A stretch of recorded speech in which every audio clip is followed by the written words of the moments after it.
হাসপাতালে ভর্তি পরিচালক সৃজিত মুখোপাধ্যায়। হৃদরোগের সমস্যা নিয়ে হাসপাতালে ভর্তি পরিচালক। আরও একবার জানিয়ে রাখবো, এই মুহূর্তে হাসপাতালে ভর্তি রয়েছেন পরিচালক সৃজিত মুখোপাধ্যায়। হৃদরোগের সমস্যা নিয়ে হাসপাতালে ভর্তি তিনি। পরিচালক সৃজিত মুখোপাধ্যায় তিনি এই মুহূর্তে হাসপাতালে ভর্তি রয়েছেন। হৃদরোগের সমস্যা নিয়ে হাসপাতালে ভর্তি রয়েছেন পরিচালক।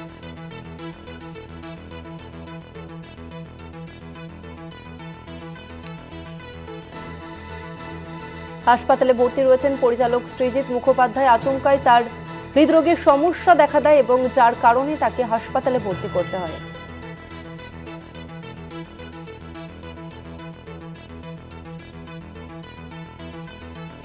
এই মুহূর্তে আমাদের সঙ্গে ফোন লাইনে রয়েছেন কলকাতা টিভির ডিজিটাল হেড অর্পণ ঘোষ। অর্পণ দা, সৃজিত মুখোপাধ্যায় তিনি এই মুহূর্তে কেমন রয়েছেন, তার শারীরিক অবস্থার আপডেট কি পাওয়া যাচ্ছে? দেখো দর্শন, এই মুহূর্তে যে হসপিটালে তিনি ভর্তি, সেই হসপিটাল থেকে যা খবর পাওয়া গেছে আপাতত তিনি বিপদমুক্ত, এটা বলা যেতে পারে। এটা সকলের জন্য একটা ভালো খবর। তবে যে বিষয়টি জানা গিয়েছে সেটা হচ্ছে গতকাল শুক্রবার দিন গভীর রাতে হঠাৎ করে তার শরীর খারাপ হয় এবং যা জানা গিয়েছে যে হঠাৎ করে মাথা ঘুরতে শুরু করে দেয়, ভীষণ রকম অস্বস্তি অনুভব তিনি করেন। তারপরই তার বাড়ির লোক, পরিবারের লোকজন হাসপাতালে তাকে নিয়ে যান, বাইপাস সংলগ্ন একটি বেসরকারি হাসপাতালে। পরিষ্কারভাবে হাসপাতাল থেকে জানানো হয় তার হৃদরোগজনিত সমস্যার কারণে এই শরীর খারাপ হয়েছে।